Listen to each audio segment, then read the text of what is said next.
नमस्कार, बहुत स्वागत है आपका। मैं हूं आपके साथ शाहनवाज मिर्जा। कांग्रेस पार्टी के प्रदेश अध्यक्ष उदय भान ने हिसार जिले के उकलाना में कांग्रेस पार्टी के वरिष्ठ नेता रणधीर सिंह महारानिया से मुलाकात की है और कांग्रेस प्रदेश अध्यक्ष उदय भान ने कहा कि भारतीय जनता पार्टी राहुल गांधी की भारत जोड़ो यात्रा को परेशान होकर बयानबाजी करती हुई नजर आ रही। उन्होंने कहा है कि देश के प्रधानमंत्री 10 लाख रुपए के सूट को पहनते हैं, उसका कोई जिक्र नहीं होता। देश के गृह मंत्री महंगे कपड़े पहनते हैं, उसका कोई जिक्र नहीं होता और उन पर ना कभी कोई बोलता है। राहुल गांधी की टी शर्ट को लेकर भारतीय जनता पार्टी बयान देती हुई नजर आ रही है और आदमपुर चुनाव को लेकर कांग्रेस प्रदेश अध्यक्ष उदय भान ने यह कहा कि कांग्रेस पार्टी उपचुनाव के लिए तैयार है।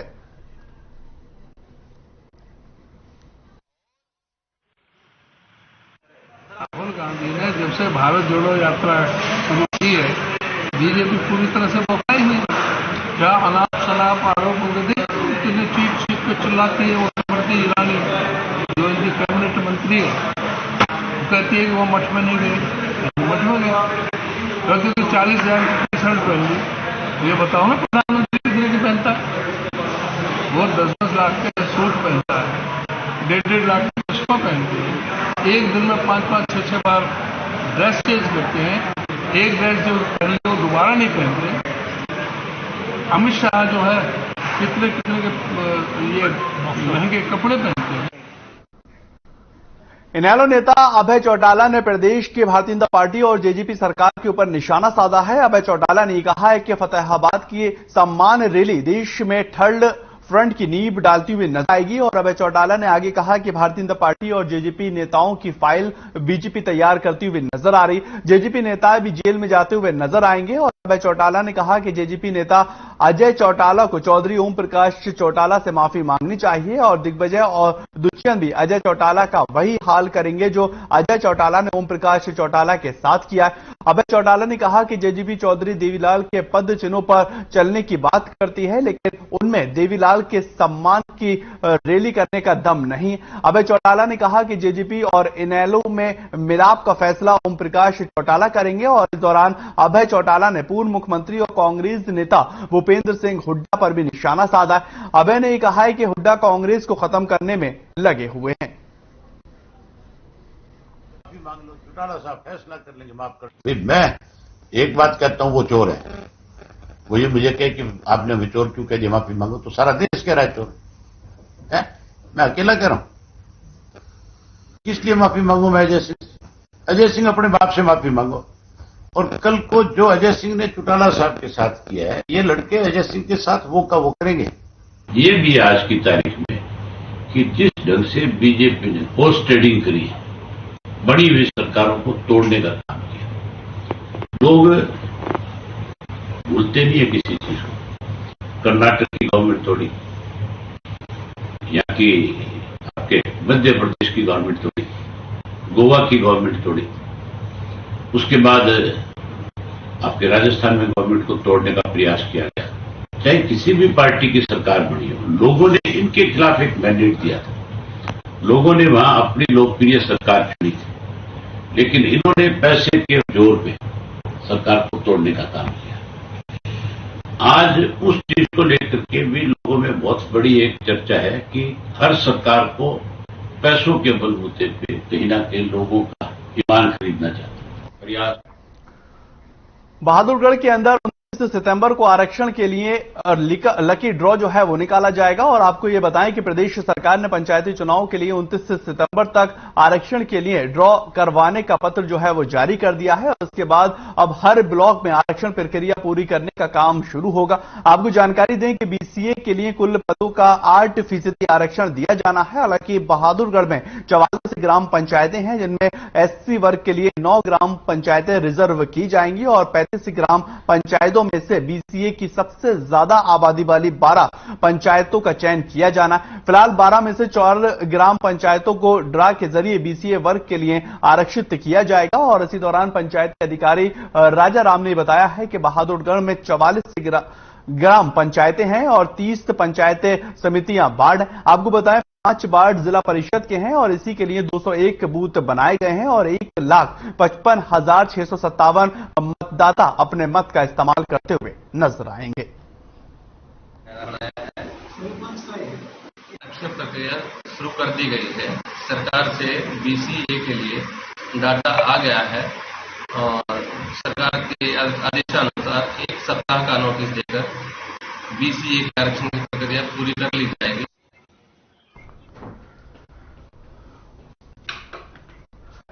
खबर पानीपत से है, जहां पर पुलिस कर्मी आशीष कुमार ने अपनी नौकरी से इस्तीफा दे दिया है। जहां पर उच्च अधिकारियों के आदेश के विरुद्ध काम करने वाले पुलिस पर काफी गंभीर आरोप भी वो लगाते हुए नजर आए। साथ ही पुलिस कर्मी आशीष कुमार ने कहा कि जुआ, नशा और अवैध शराब जैसे संगीन मामलों में पुलिस की मिली भगत रहती है। और वहीं SP शशांक कुमार ने इंग्लिश ब्रांच में अपना इस्तीफा देने की बात कही थी। इसके बाद पुलिसकर्मी आशीष ने अपना इस्तीफा इंग्लिश ब्रांच में सौंप दिया है। अब आगे देखना होगा क्या इस्तीफा मंजूर जो है वो विभाग करता है या जो पुलिसकर्मी अवैध काम में लिप्त हैं उनके खिलाफ कार्रवाई विभाग करता नजर आता है।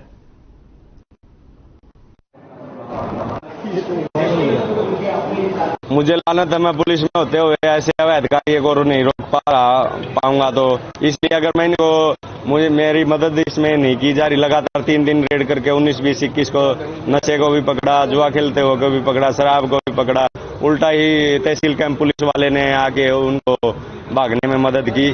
और अब ऐसे जब पुलिस ऐसे संरक्षण करेगी तो मेरा मेहनत करने का फायदा क्या? मेरी जान दे के घर बैठ जाऊं? मैं पैसे के लिए नौकरी नहीं कर रहा, मैं तो लोगों की सेवा के लिए नौकरी का मन था, कर लूं, पैसे की मुझे जरूरत नहीं है।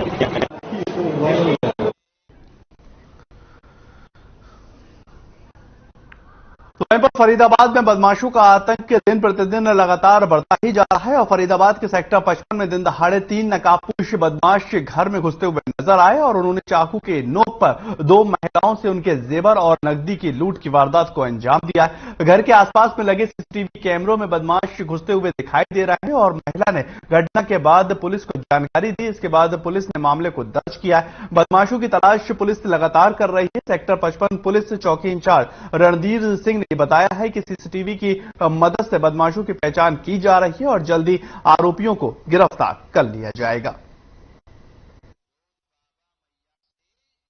मैं और मेरी सास घर पर थे। मैं एकदम से आई, देखा 3 लोग घर में खड़े हैं, चाकू ले रखे, तो मैं घर आ गई। फिर मैं बस चुप, आवाज मत निकालना और नहीं तो मार देंगे। हमें इस कमरे में लेकर आए हैं। फिर गर्दन पे चाकू रख दी, मेरी भी और मेरी सास की भी, और फिर पिस्तौल भी निकाल ली। 3 लड़के थे, तीनों के हाथ में तो चाकू थे। फिर हमें अलमारी मिले, हमारे कई सब उतार दो, जो पहन रखा हमने सब उतार दिए, कड़े वड़े सब, मेरी सास का भी सब उतरवा लिया। ये कौशल गोयल का मकान नंबर 48 सेक्टर 55 में है। ये सुबह 10 बजे अपने हार्डवेयर की दुकान है इसकी, वहां चले गए और इसके पीछे घर पे इसकी माँ और इसकी पत्नी दोनों थे। 10, सवा 10 बजे के आसपास 3 नौजवान लड़के आए, जो उन्होंने गेट खुला था, अंदर घुस गए, जो उनको डरा धमका के और ज्वेलरी वगैरह थी वो उतरवा के लूट के ले गए।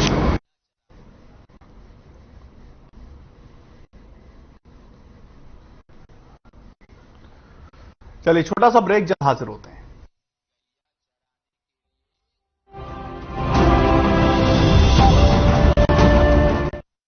कहते हैं laughter is the best medicine, तो हंसो और हंसाओ था इनका फंडा, जिन्होंने अपने हंसी मजाक से लाइफ के दुखों का किया हर रोग दफा। ऐसे कॉमेडी किंग राजू श्रीवास्तव को पेट सफा की ओर से भावपूर्ण श्रद्धांजलि।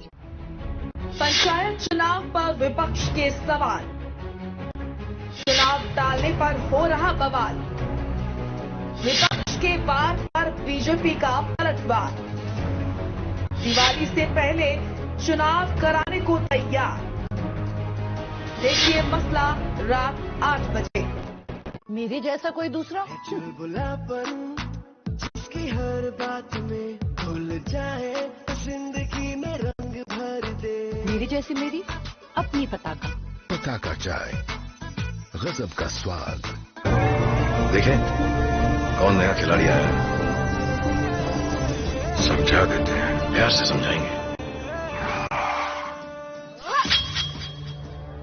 ये तो अपनी जुबान है। जुबान एक हो तो दिल भी एक होने चाहिए। विमल, बोलो जुबान केसरी। अगर आप पत्रकारिता के क्षेत्र में करियर बनाना चाहते हैं तो हम सिखाएंगे आपको इलेक्ट्रॉनिक मीडिया के हर गुण। जल्दी करें, साधना एकेडमी फॉर मीडिया स्टडीज में एडमिशन शुरू हो चुके हैं। सिर्फ कुछ ही सीटें बची हैं, देर बिल्कुल न कीजिए। हमारा कॉन्टैक्ट नंबर है 9999131700, 9999131800, या फिर आप हमारी वेबसाइट www.sadhnamedia.com पर विजिट कर सकते हैं। आप हमें noida.sams@gmail.com पर ईमेल भी कर सकते हैं। 100% जॉब प्लेसमेंट की गारंटी। आज ही संपर्क करें।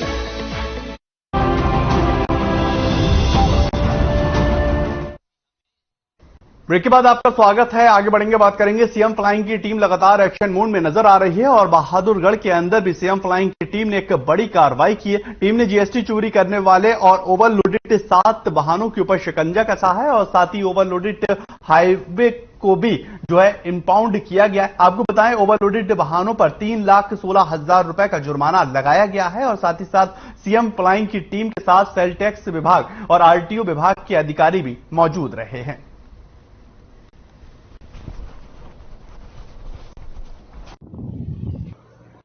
जीएसटी चोरी की 2 गाड़ियां पकड़ी हैं, joint checking with CM flying squad, और अभी माल को चेक किया जा रहा है। बिल के साथ उसका मिलान किया जाएगा और जो भी कानून के मुताबिक जुर्माना होगा वो उस पर लगाया जाएगा। ये गाड़ियां, एक गाड़ी जो है बस है, पैसेंजर बस है, और वो जा रही थी बीकानेर से दिल्ली। किस तरीके का सामान भरा हुआ है? सामान उसमें खाने का सामान है, पापड़, रसगुल्ले, नमकीन है और स्क्रैप मिला है। अब तक की चेक।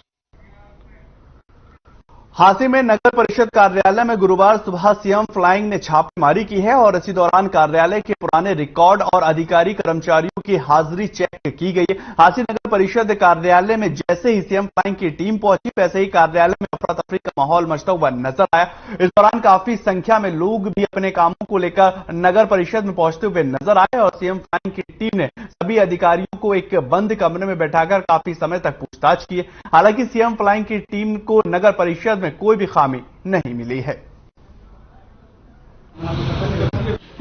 रूटीन में किसी भी विभाग में जाके चेक कर सकते हैं। उसी चेकिंग के दौरान हमारी नगर परिषद में आए हैं और स्टाफ की चेकिंग की है, जो अटेंडेंस रजिस्टर है वो चेक की है, जो प्रेजेंट है, जो छुट्टी पे है।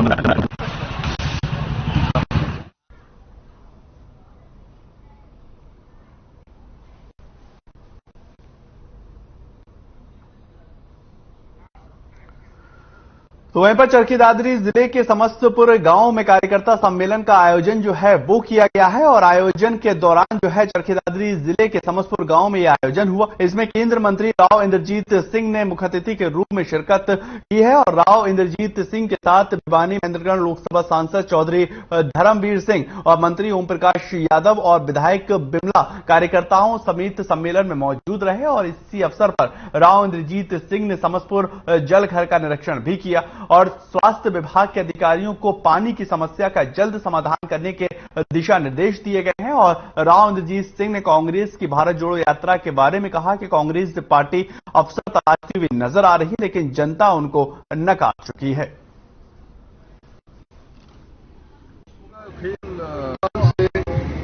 लोगों में आना जाना कम हो गया था कोविड की वजह से। लोगों की आशाएं सरकार तक पहुंच नहीं पा रही थी और लोगों ने हमारे को आमंत्रित किया, बार बार किया, लेकिन हम आ नहीं रहे थे क्योंकि कोविड का प्रकोप था।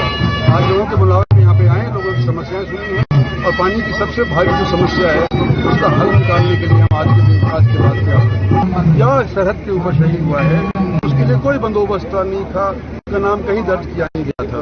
तो जब हमारी ये सरकार आई है तो एक तो केंद्र के अंदर हमने नया संग्रहालय मंजूर कर दिया और उसका उद्घाटन भी हो गया प्रधानमंत्री के मार्फत। हरियाणा के अंदर 2 जगह के ऊपर संग्रहालय बन रहे हैं जिन्होंने गुमनाम सहित जो लोग जिनके नाम हमारे पास।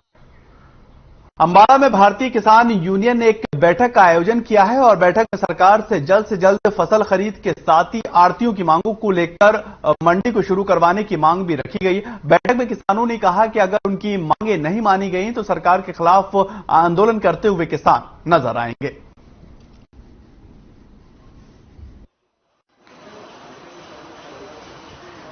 देखो, जो हमारे राष्ट्रीय अध्यक्ष अमरजीत मोदी जी और जो हमारी जथेबंदियां हरियाणा के अंदर, जो फैसला लेगी अगले, और किसान उसी तरह का आंदोलन करेगी। जैसे आज संयुक्त मोर्चे की जो हमारे हरियाणा की 19 सेक्रेटरी के दफ्तर के सामने धरना देना है और आड़तियों का भी साथ देना है। जो आड़तियों की डिमांड है सरकार उनको मान ले और जल्दी, जो पूरा मौसम खराब है, जितनी जल्दी खरीद शुरू होगी किसानों का पैदावार। अंबाला की आप खबर देख रहे हैं जहां पर फसलों की खरीद शुरू करने की जो है वो मांग की जा रही है और किसान जो हैं वो भारतीय किसान यूनियन की बैठक हुई है और इस बैठक में साफ तौर पर इस बात को लेकर फैसला किया गया कि सरकार जो है वो किसानों की मांगों को माने, क्योंकि जो परेशानी है वो फसलों की वजह से काफी ज्यादा बढ़ती हुई नजर आ रही। अगर फसलों की खरीद नहीं होती है तो भारी नुकसान किसानों को होता हुआ नजर आएगा। इसी में भारतीय किसान यूनियन की बैठक हुई और बैठक में साफ तौर पर यह कहा कि किसान अगर हमारी बातें नहीं मानती है तो आंदोलन जो है वो लगातार जारी रहेगा। उधर किसानों पर चारों ओर से मार पड़ती हुई नजर आ रही है तो वहीं पर किसानों की धान की अभी तक सरकारी खरीद जो है वो शुरू होती हुई नजर भी नहीं आई है और साथ ही मौसम के बदले मिजाज से किसानों की सूखी फसल बरसात में भीगकर खराब होती दिखाई दे रही। आपको बताएं कि मंडियों के आड़तियों से भी निराशा जो है वो मिलती हुई नजर आ रही है क्योंकि मंडी आड़ती अपनी मांगों को लेकर हड़ताल पर बैठे हुए हैं। जानकारी के मुताबिक किसानों की नाराजगी है कि अभी तक उनकी धान की फसल सरकारी खरीद शुरू नहीं हुई है और मौसम के बदले मिजाज से भी किसानों की सूखी फसल जो है वो भीगकर खराब होती हुई नजर आ रही है।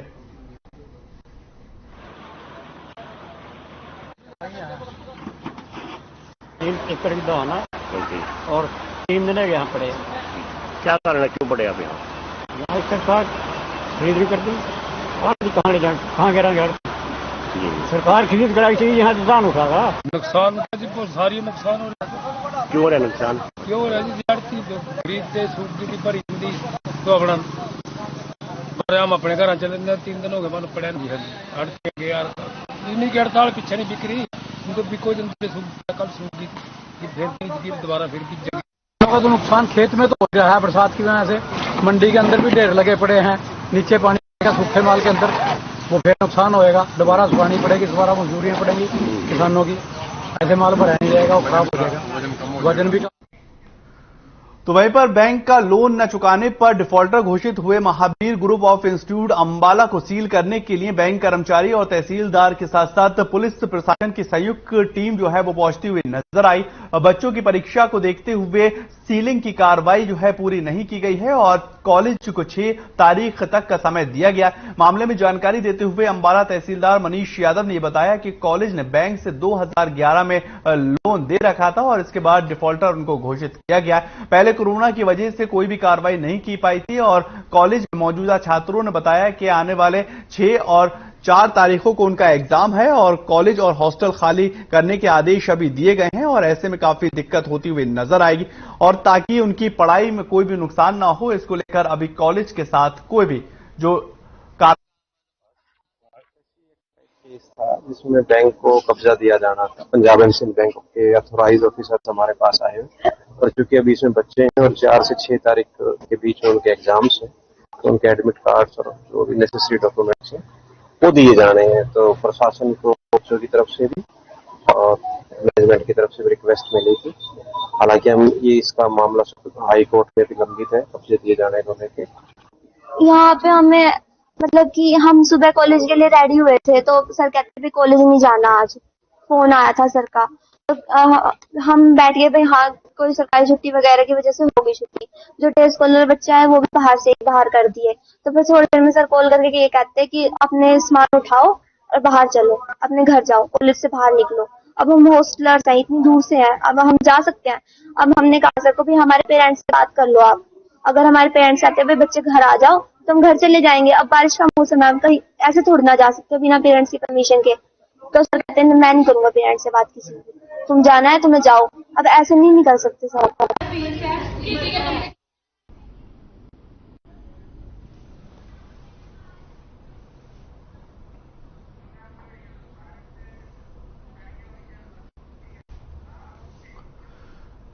एक बड़ी खबर गुरुग्राम से आ रही है जहां पर भारी बारिश के वजह से जो रोड हैं, जो सड़कें हैं वो जलमग्न होते हुए नजर आ रहे हैं। ये बड़ी खबर आपको बता रहे हैं, बारिश से सड़कें जो हैं वो जलमग्न हो चुकी हैं और जिला प्रशासन के दावों की पोल खुलती हुई नजर आ रही है। वाहन चालकों को काफी परेशानियों का सामना करना पड़ रहा है। बसई रोड की सड़क पर काफी ज्यादा पानी भरा हुआ बताया जा रहा है। ये बड़ी खबर आपको गुरुग्राम से बता रहा है, जहां पर बारिश से जो सड़कें हैं वो जलमग्न हुई हैं। लेकिन बड़ी बात, जो जिला प्रशासन है, जो निगम है, उनकी जो दावे हैं उसकी पोल खुलती हुई नजर आ रही है।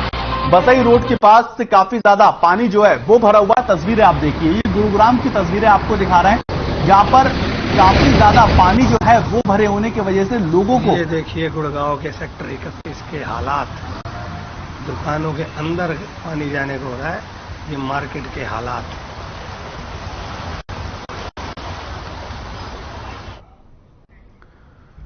उधर करनाल जिले में डेंगू के मामले लगातार बढ़ते ही जा रहे हैं और नागरिक अस्पताल में रोजाना कई संदिग्ध डेंगू के मरीजों की जांच भी लगातार की जा रही। जिले में अब तक डेंगू के 13 मामलों की पुष्टि हो चुकी है और इसके बाद से ही स्वास्थ्य विभाग एक्शन मोड में दिखाई दे रहा है। स्वास्थ्य विभाग की टीमें घर घर जाकर लार्वा जांच के साथ ही जागरूक करती हुई नजर आ रही हैं और civil surgeon doctor Yogesh Sharma ने कहा है कि डेंगू, मलेरिया और चिकनगुनिया से बचाव को लेकर स्वास्थ्य विभाग ग्रामीण और शहरी क्षेत्रों में लोगों को जागरूक करता हुआ नजर आ रहा है। डॉक्टर योगेश शर्मा ने कहा कि डेंगू से हर साल सैकड़ों लोग अपनी जान को गंवा देते हैं और इस बुखार से पीड़ित व्यक्ति में सिरदर्द, रैशेस, मांसपेशियों और जोड़ों में दर्द और ठंड लगना, कमजोरी, चक्कर आने जैसे लक्षण दिखाई देते हैं।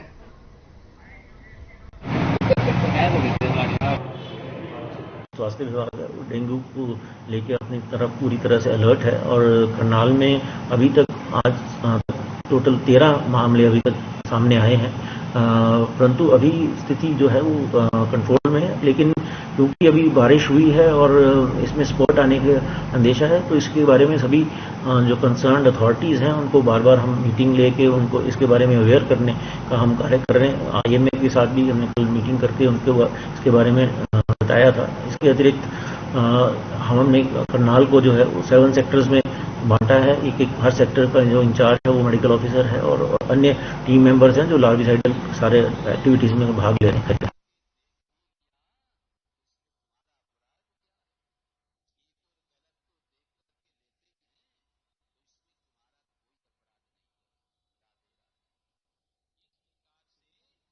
ये करनाल की आप तस्वीरें देख रहे हैं, जहां पर डेंगू को लेकर जो है वो स्वास्थ्य विभाग सक्रिय भूमिका निभाता हुआ नजर आ रहा है, लेकिन डेंगू के 13 मरीजों की पुष्टि होती हुई नजर आ रही। अलर्ट मोड पर इस वक्त स्वास्थ्य विभाग आ चुका है, क्योंकि डेंगू से हर साल काफी ज्यादा तादाद में जो लोग हैं, मरीज हैं, उनकी मौतें हो जाती हैं और इससे बचाव को लेकर हर एक सुविधा जो है वो अपनाई जा रही है, ताकि लोगों को परेशानियों का सामना न करना पड़े। और अस्पतालों में बेडों की संख्या भी बढ़ा दी गई है, ताकि अगर बड़े पैमाने पर, ईश्वर न करे, अगर डेंगू के मरीज आते हैं तो उनकी सुविधा जो है वो वहां पर मिलती हुई नजर आए और उनका इलाज जो है वो पुख्ता होता हुआ नजर आना चाहिए। लेकिन फिलहाल अलर्ट मोड में स्वास्थ्य विभाग भी है और लोगों से भी ये अपील की जा रही है कि अगर कोई भी लक्षण आपको इनमें से नजर आता है तो आप तुरंत अपना लार्वा जो है वो चेक करवाएं, स्थानीय डॉक्टर से आप तुरंत मिलें और तत्काल प्रभाव से डेंगू का इलाज जो है वो करवाते हुए नजर आए, क्योंकि इससे हर साल काफी बड़े पैमाने पर जो है यहां पर लोगों की मौत होती नजर आती है।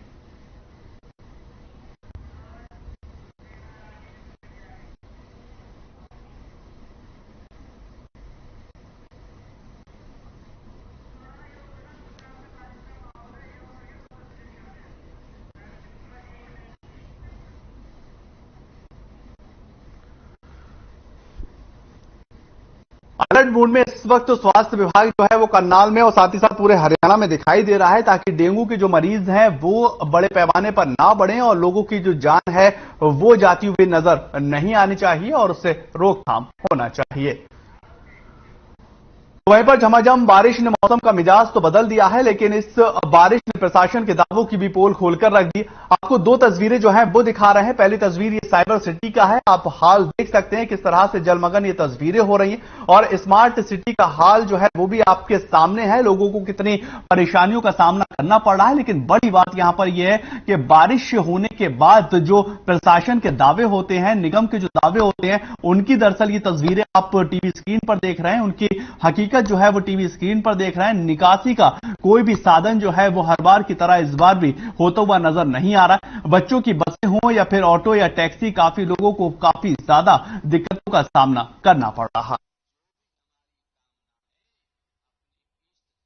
मॉनसून चला गया है, ऐसे में बारिश की सीजन शायद खत्म होने का नाम नहीं ले रहा। आपको बता दें कि इस वक्त नीलम पे मौजूद हूँ। फरीदाबाद में 2 दिन से लगातार बारिश जो है वो हो रही है, जिसके चलते लोगों को समस्या हो रही है। लोग फरीदाबाद में बारिश के नाम से कहीं ना कहीं डरते हुए नजर आते हैं, क्योंकि फरीदाबाद में बात करें सड़कों की तो सड़कों पर गड्ढे इतने हैं कि लोगों को आने जाने में समस्या का काफी सामना करना पड़ता है। ऐसे में फरीदाबाद और दिल्ली एनसीआर की बात करें तो काफी लोग यहाँ पर परेशान हैं, क्योंकि आप देख सकते हैं कि यहाँ पर इतना जाम की स्थिति बनी हुई है। मैं नीलम चौक पर मौजूद हूँ और यहाँ पर लगातार जो है लोगों को निकलने आने में प्रॉब्लम होती है। ऐसे में मौसम वैज्ञानिकों के अनुसार आगामी एक पखवाड़े के दौरान यानी अक्टूबर की शुरुआत में ही तापमान के सामान्य जबकि माह के मध्य से सामान्य के नीचे रहने का पूर्वानुमान है।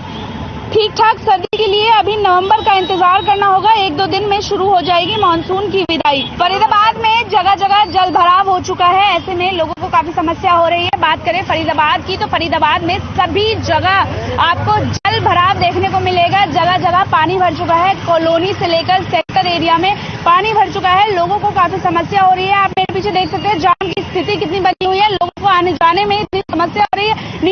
नीलम पुल पे मैं मौजूद हूँ और यहाँ पर आने जाने में लोगों को काफी समस्या हो रही है, क्योंकि बात करें कि मथुरा रोड की तो मथुरा रोड पर भी पानी इतना भर चुका है कि लोगों को काफी समस्या का सामना करना पड़ रहा है। जाम की स्थिति इतनी बनी हुई है। ऐसे में अब सवाल उठता है कि फरीदाबाद की प्रशासन क्या कर रही है, क्योंकि नगर निगम के अधिकारी क्या नींद में इतने हैं कि लोगों को इतनी समस्या का सामना करना पड़ रहा है। अब देखने वाली बात तो ये होगी कि क्या बारिश इसी तरीके से चलती रहेगी या रुकने की संभावना जताई जाएगी।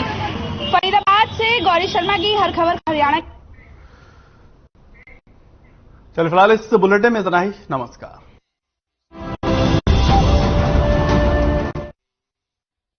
मेरे